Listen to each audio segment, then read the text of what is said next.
बंधु माने आज एवं आगामी 5 दिन पर्यंत दुईटी निर्दिष्ट जिनिस आपणक पाखरे रखंतु।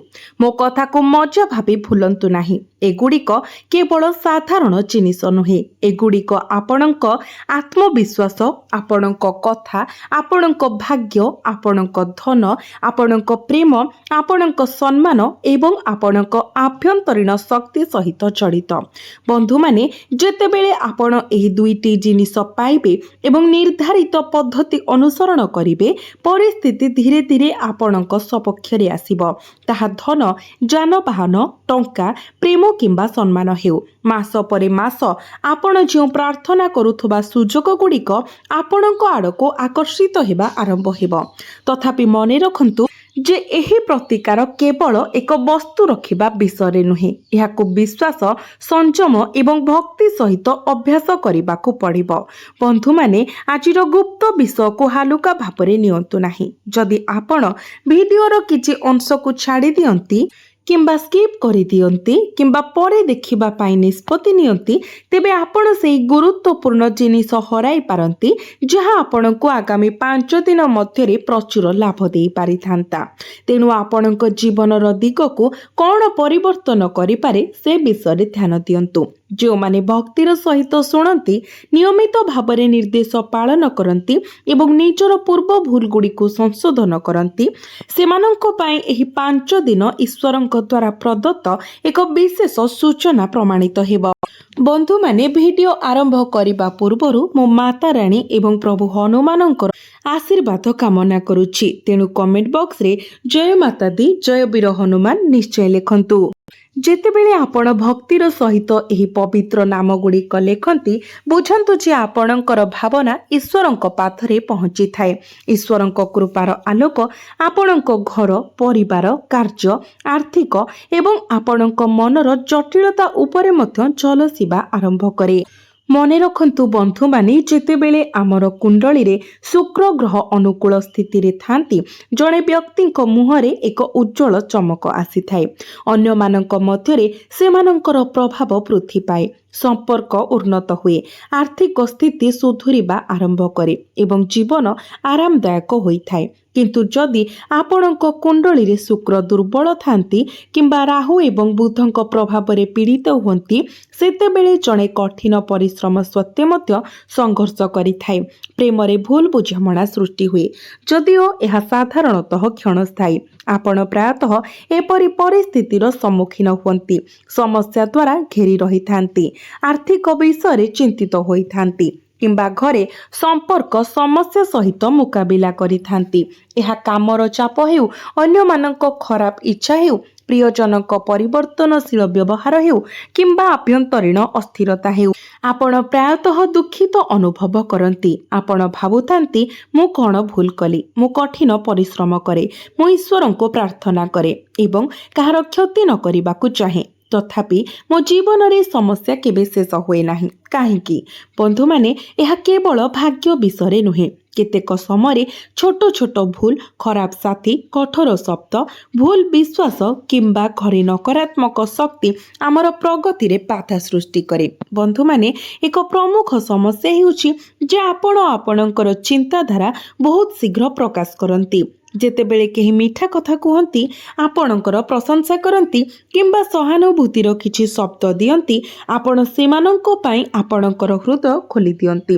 किंतु जो माने सुनंती, सेमानंकर समस्तंकर उद्देश्य भल नुहे।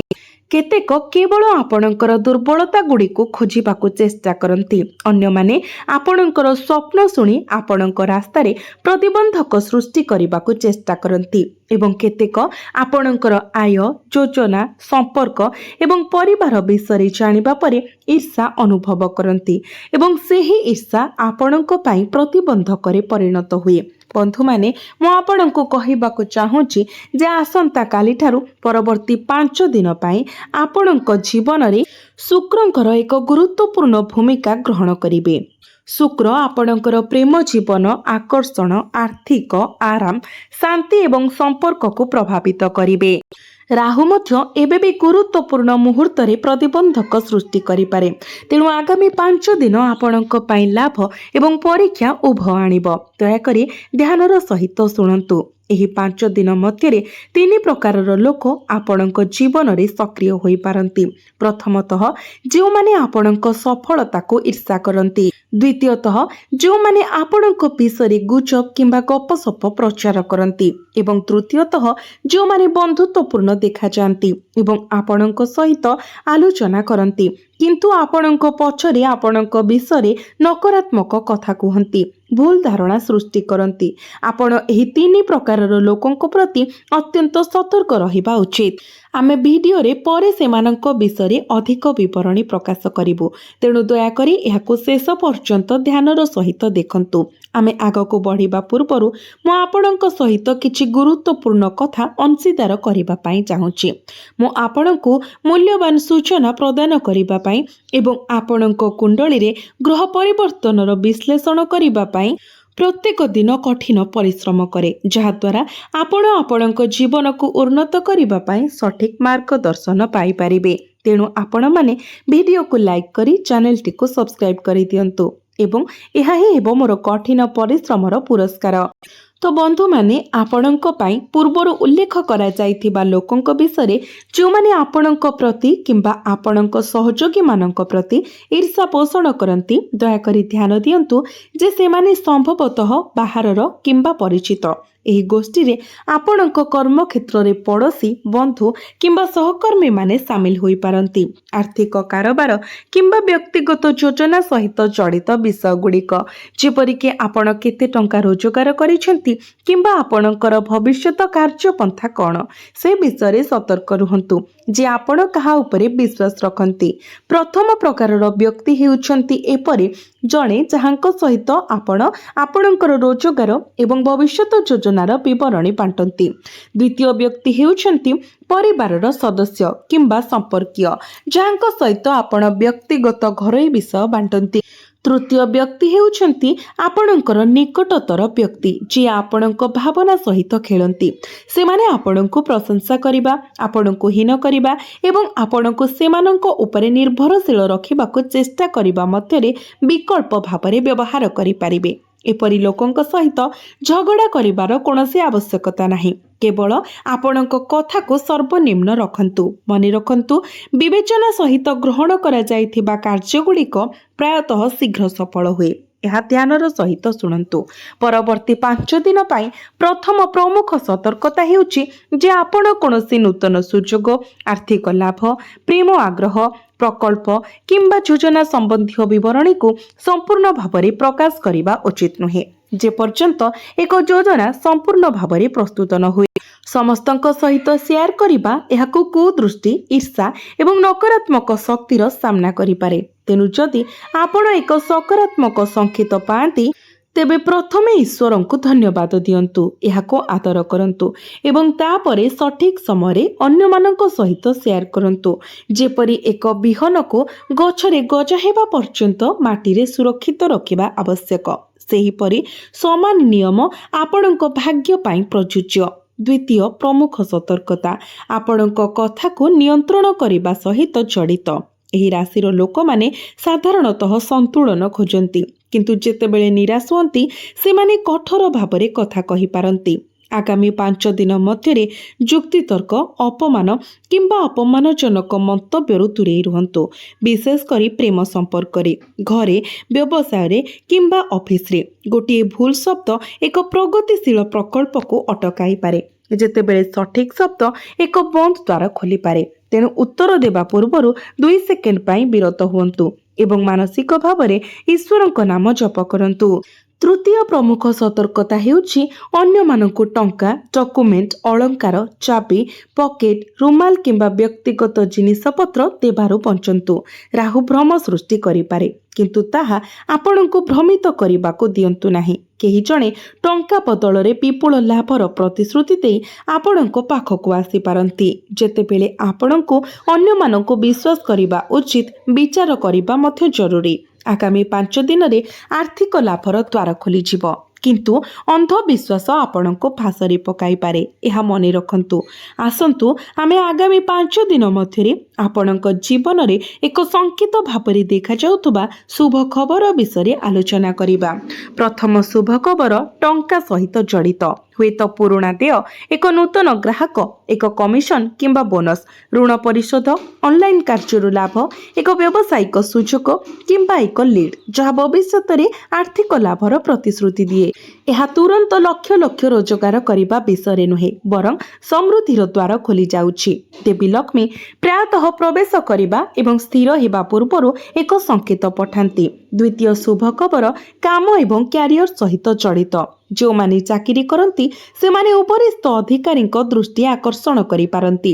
ନୂତନ କାର୍ଯ୍ୟ, ଦାୟିତ୍ୱ, ବୈଠକ କିମ୍ବା ଗୁରୁତ୍ୱପୂର୍ଣ୍ଣ ସୂଚନା ପ୍ରଗତି ପାଇଁ ପଥ ପ୍ରଶସ୍ତ କରିପାରେ। ବ୍ୟବସାୟ ମାଲିକମାନଙ୍କ ପାଇଁ ଏହା ପୁରୁଣା ଗ୍ରାହକଙ୍କ ଫେରିବା, ନୂତନ ସଂଯୋଗ କିମ୍ବା ଏକ ଚୁକ୍ତି ସ୍ୱାକ୍ଷର କରିବାର ସଂକେତ ଦେଇପାରେ, ଯାହା ଭବିଷ୍ୟତର ଅଭିବୃଦ୍ଧି ଆଡ଼କୁ ନେଇଯିବ। ଅନଲାଇନ୍ କାମ, କଳା, ଫ୍ୟାଶନ, ଲେଖା, ଶିକ୍ଷା, ପରାମର୍ଶ, ଡିଜାଇନ କିମ୍ବା ସେବା ସହ ଜଡ଼ିତ ବ୍ୟକ୍ତିମାନେ ବର୍ତ୍ତମାନ ଯଥେଷ୍ଟ ଲାଭ ପାଇବେ। ତୃତୀୟ ଶୁଭ ଖବର ପ୍ରେମ ଏବଂ ସମ୍ପର୍କ ସହିତ ଜଡ଼ିତ। ଆପଣଙ୍କ ପାଇଁ ସମ୍ପର୍କ ଅତ୍ୟନ୍ତ ଗୁରୁତ୍ୱପୂର୍ଣ୍ଣ। ଅଟକି ରହିଥିବା ଏକ କଥାବାର୍ତ୍ତା କିମ୍ବା ଆଲୋଚନା ପୁନର୍ଜୀବିତ ହୋଇପାରେ ଏବଂ ଭୁଲ ବୁଝାମଣା ସମାଧାନ ହୋଇପାରେ। ଯେକୌଣସି ଅସମାହିତ ସମସ୍ୟା ଶେଷରେ ସମାପ୍ତ ହୋଇପାରେ। ତଥାପି ସତର୍କ ରୁହନ୍ତୁ। ଜଣେ ପ୍ରକୃତ ବ୍ୟକ୍ତି ହେଉଛନ୍ତି ଯିଏ ଆପଣଙ୍କୁ ସମ୍ମାନ କରନ୍ତି। କେବଳ ସେମାନଙ୍କୁ ଆପଣଙ୍କର ନିଜର ବୋଲି ବିବେଚନା କରାଯିବା ଉଚିତ। ମିଠା କଥା କହୁଥିବା କିନ୍ତୁ ବାରମ୍ବାର ଆପଣଙ୍କୁ ବିଶ୍ୱାସଘାତକ କରୁଥିବା ବ୍ୟକ୍ତିଙ୍କୁ ବିଶ୍ୱାସ କରନ୍ତୁ ନାହିଁ। ବନ୍ଧୁମାନେ, ଏହି ପର୍ଯ୍ୟାୟ ଆପଣଙ୍କୁ ଚର୍ଚ୍ଚାକୁ ଆଣିବ। ଲୋକମାନେ ଆପଣଙ୍କ କଥାକୁ ଗମ୍ଭୀରତାର ସହିତ ନେବେ ଏବଂ ଆପଣଙ୍କୁ ଜଣେ ମହାନ କାମ କରୁଥିବା ବ୍ୟକ୍ତି ଭାବରେ ଦେଖିବେ। ସେମାନେ ଆପଣଙ୍କ ମତାମତ ଲୋଡ଼ିପାରନ୍ତି, ଆପଣଙ୍କୁ ପ୍ରଶଂସା କରିପାରନ୍ତି କିମ୍ବା ଆପଣଙ୍କ ସହିତ ଯୋଗାଯୋଗ କରିବାକୁ ଇଚ୍ଛା କରିପାରନ୍ତି। ଯେଉଁମାନେ ପୂର୍ବରୁ ଆପଣଙ୍କୁ ଅଣଦେଖା କରିଥିଲେ ସେମାନେ ଧୀରେ ଧୀରେ ଆପଣଙ୍କର ଆଭ୍ୟନ୍ତରୀଣ ସନ୍ତୁଳନ ଏବଂ ପ୍ରତିଭାକୁ ଚିହ୍ନିବେ। ଏହା ଆପଣଙ୍କୁ ପଞ୍ଚମ ସକାରାତ୍ମକ ଫଳାଫଳ ହେବ। ମାନସିକ ଶାନ୍ତି। ଦୀର୍ଘ ସମୟ ଧରି ଆପଣଙ୍କୁ ଅସୁବିଧାରେ ପକାଇଥିବା ଅସ୍ଥିରତା ହ୍ରାସ ପାଇବ, ଯାହା ଆପଣଙ୍କୁ ଆପଣଙ୍କର ପରବର୍ତ୍ତୀ ପଦକ୍ଷେପ ବିଷୟରେ ସ୍ପଷ୍ଟତା ପାଇବାକୁ ଅନୁମତି ଦେବ। ଯେପରିକି କାହାଠାରୁ ନିଜକୁ ଦୂରେଇ ରଖିବା, କେଉଁ କାର୍ଯ୍ୟରେ ଧ୍ୟାନ ଦେବା ଏବଂ କେଉଁ ଅଭ୍ୟାସ ଭାଙ୍ଗିବା। ବନ୍ଧୁମାନେ, ଆପଣଙ୍କ ମନ, ବାଣୀ, ଧନ ଏବଂ ବ୍ୟକ୍ତିଗତ ଶାନ୍ତିକୁ ସନ୍ତୁଳିତ କରିବା ପାଇଁ 5ଟି ଜିନିଷ ସହ ଜଡ଼ିତ ଏହି ସରଳ ପ୍ରତିକାରକୁ ଧ୍ୟାନ ଦେଇ ଶୁଣନ୍ତୁ। ପ୍ରଥମ ଜିନିଷ ହେଉଛି ଏକ ସଫା ହାଲୁକା ରଙ୍ଗର ରୁମାଲ। ଦ୍ୱିତୀୟଟି ହେଉଛି ଏକ ଅକ୍ଷତ ଅର୍ଥାତ୍ ସମ୍ପୂର୍ଣ୍ଣ ଭଲ ଥିବା ଏକ ଚାଉଳ। ତୃତୀୟଟି ଯଦି ଉପଲବ୍ଧ ତେବେ ଏକ ଛୋଟ ଶର୍କରା ଖଣ୍ଡ ଅର୍ଥାତ୍ ଛୋଟ ମିଶ୍ରି ଖଣ୍ଡ। ଶୁକ୍ର ଗ୍ରହ ସ୍ୱଚ୍ଛତା, ସୌଭାଗ୍ୟ ଏବଂ ଆପଣଙ୍କର ଶାନ୍ତିକୁ ପ୍ରତିନିଧିତ୍ୱ କରନ୍ତି। ଚାଉଳ ସ୍ଥିରତା ଏବଂ ସମୃଦ୍ଧିକୁ ପ୍ରତିନିଧିତ୍ୱ କରେ ଏବଂ ମିଶ୍ରି ମଧୁର କଥା ଏବଂ ସୁସଜ୍ଜିତ ସମ୍ପର୍କକୁ ପ୍ରତିନିଧିତ୍ୱ କରେ। ଏବେ ପଦ୍ଧତି ପ୍ରତି ଧ୍ୟାନ ଦିଅନ୍ତୁ। ଆପଣ ଆସନ୍ତାକାଲି ସକାଳେ ସ୍ନାନ କରିବା କିମ୍ବା ହାତ ଏବଂ ମୁହଁ ଧୋଇବା ପରେ ଏକ ସଫା ରୁମାଲ ନିଅନ୍ତୁ। ରୁମାଲ ସଫା ଅଛି କି ନାହିଁ ନିଶ୍ଚିତ କରନ୍ତୁ। ଏହା ସମ୍ପୂର୍ଣ୍ଣ ପରିଷ୍କାର ଏବଂ ସଫା ହେବା ଉଚିତ। ଏକ ନୂତନ ରୁମାଲ ସବୁଠାରୁ ଭଲ। ଏକ ସଫା ବ୍ୟବହୃତ ରୁମାଲ ମଧ୍ୟ କାମ କରିବ। ରୁମାଲକୁ ଉଭୟ ହାତରେ ଧରି ମାନସିକ ଭାବରେ ଭଗବାନ ଗଣେଶ, ଦେବୀ ଲକ୍ଷ୍ମୀ ଏବଂ ଆପଣଙ୍କର କୁଳଦେବା ଦେବୀଙ୍କୁ ପ୍ରାର୍ଥନା କରନ୍ତୁ। ତାପରେ ଏକ ଛୋଟ କାଗଜରେ ଆପଣଙ୍କର ନାମ ଲେଖନ୍ତୁ। ତାପରେ ଏହି କଥା ଲେଖନ୍ତୁ, ମୋର ବୁଦ୍ଧି ସ୍ପଷ୍ଟ ହେଉ, ମୋର କଥା ମଧୁର ହେଉ ଏବଂ ମୋର କାମ ସଫଳତାର ସହିତ ଆଗକୁ ବଢ଼ୁ।